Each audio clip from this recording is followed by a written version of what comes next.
Bom, o objetivo desse trabalho foi implementar um sistema ANFIS, utilizando Python, a fim de estimar a velocidade do ventilador a partir de duas variáveis de entrada, né, temperatura e umidade relativa do ar.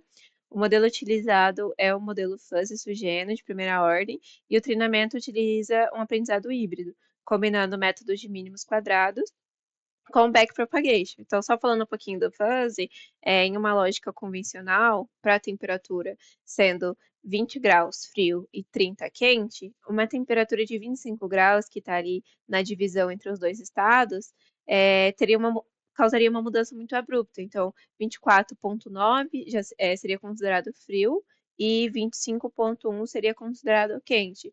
Então, o que o fuzzy faz é criar uma faixa de valores onde o 25 graus consegue pertencer aos dois estados ao mesmo tempo. Então, ele consegue criar essa, esse grau de pertencimento, né? Então, por exemplo, 25 graus poderia ser 50% frio e 50% quente. Então, esses dois pesos seriam considerados. Então, falando do código, né, foi utilizado a biblioteca Panda para fazer a importação do arquivo .csv, conforme solicitado no trabalho, e o dataset fornecido possui 1.000 amostras. As primeiras 800 amostras foram utilizadas exclusivamente para o treinamento e as últimas 200 foram reservadas para o teste. Então, essa separação é importante porque o conjunto de teste não participa do ajuste de parâmetros. Então, depois do treinamento, a gente pode verificar se o modelo consegue generalizar para dados que não foram utilizados durante o aprendizado. O modelo ele possui duas funções de pertinência para a temperatura e duas para a umidade. A temperatura A1 representa a temperatura baixa e a temperatura 2 a temperatura alta. Para a umidade, B1 representa a umidade baixa e B2 umidade alta. Os centros iniciais são 20 e 35 graus para a temperatura e 30 e 70% para a umidade. As larguras iniciais são de 5 para a temperatura e 10 para a umidade, conforme a gente consegue ver aqui nessa parte do código. Então, os parâmetros de premissa também, eles que são utilizados nas funções de pertinência são treináveis. A função de pertinência utilizada é uma gaussiana, definida pelo centro, representado por C, e por uma largura, representada por sigma.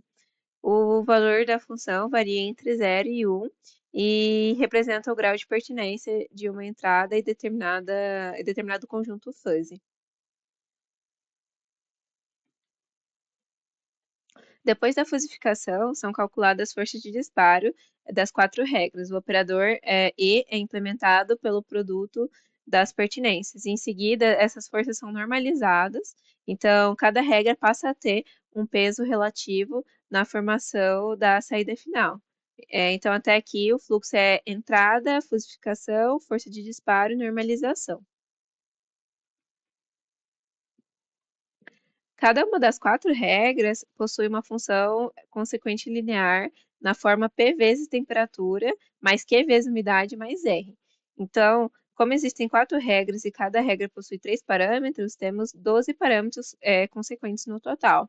A matriz de projeto é construída com os termos peso normalizado vezes temperatura, peso normalizado vezes umidade e o próprio peso normalizado. Então, tipo, com isso, a saída ânfis pode ser expressa como uma combinação linear desses parâmetros. Aqui entra o primeiro componente de aprendizado híbrido, que é o método dos mínimos quadrados. Então, quando os parâmetros das funções pertinentes estão fixos, os pesos normalizados também estão definidos. Nessa condição, a saída ânfis é linear em relação aos parâmetros P, Q e R. Então, o problema passa a ser encontrar os valores desses parâmetros que minimizam o erro quadrático entre a velocidade real e a velocidade estimada.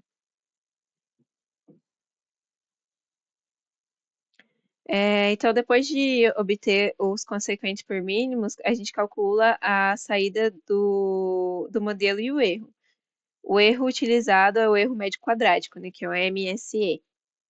Então, nesse momento, entra o segundo componente de aprendizado híbrido, backpropagation. Então, ele calcula os gradientes do erro em relação aos parâmetros das funções de pertinência, que nesse trabalho são os centros C e os parâmetros lambda, lambda, né, associados às larguras.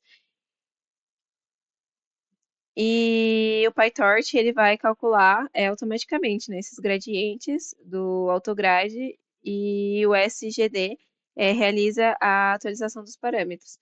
Então, o treinamento ele foi realizado durante 3.000 épocas com uma taxa de aprendizado de 0,01. Então, esse trecho aqui, ele reúne o ciclo completo de aprendizado híbrido. Em cada época, primeiro os consequentes são calculados por mínimos quadrados, depois é calculada a saída, o erro é obtido, o erro é retropropagado e os parâmetros de premissa são atualizados. Então, o fluxo é for de mínimos quadrados, saída, erro, backpropagation e atualização. Então, esse é o processo repetido durante 3.000 épocas. Depois do treinamento, os consequentes são calculados novamente utilizando as premissas finais. Então, isso daqui ele é necessário porque as funções de pertinência foram alteradas durante o treinamento. E como os pesos normalizados mudam, as matrizes de projeto também mudam. Então, os parâmetros consequentes precisam ser recalculados. Bom, então retomando da análise do gráfico, acabou a bateria do meu microfone. Então, no início ocorre essa redução mais acentuada do erro, e depois a redução ela passa a ser mais lenta, e o MSE se aproxima de uma região de estabilidade. Então, isso mostra que o processo de treinamento está convergindo para uma configuração de erro menor. No final, o MSE, né, no final do treinamento, ele foi de aproximadamente 3,99. Então, partindo para a análise das funções de pertinência, do antes e depois, a gente observa que a principal mudança ela ocorreu na largura das funções. O centro praticamente permaneceram nos mesmos valores. Então, para o A1, o centro passou de 20 para 20,12 e a largura de 5 para 11,11. No A2, o centro passou de 35 para 34,99 e a largura de 5 para 14,86. Na umidade, o B1, o centro passou de 30 para aproximadamente 30, né, se manteve, e teve uma largura aumentada de 10 para 11,0,6.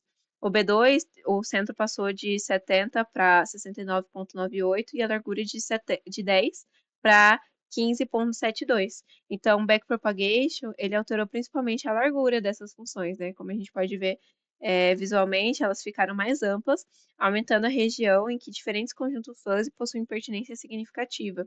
Então, isso produz uma transição mais suave entre as regiões de temperatura baixa e alta e umidade baixa e alta também. Analisando o gráfico da saída real, né, versus a saída estimada, a gente viu que depois do treinamento, o modelo, né, ele é aplicado nas 200 amostras de teste que não participaram do ajuste, e nesse gráfico, a curva da velocidade estimada acompanha de forma próxima a curva da velocidade real ao longo das amostras. Isso indica que o ANFS conseguiu reproduzir adequadamente a relação entre a entrada e a saída, e também no conjunto não utilizado durante o treinamento. Olhando para o gráfico de dispersão métrica, as métricas finais foram calculadas separadamente para cada treinamento e teste. Então, no treinamento, o MSE foi de 3,9857 e o RMSE foi de 11,9964. E no teste, o MSE foi de 4,1033 e o RMSE foi de 2,0257.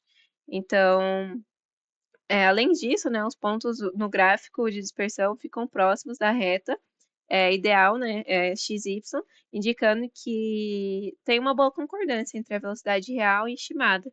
E a diferença também é pequena entre o RMSE do treinamento e do teste, mostra que o desempenho do modelo foi mantido para os dados que não participaram do treinamento.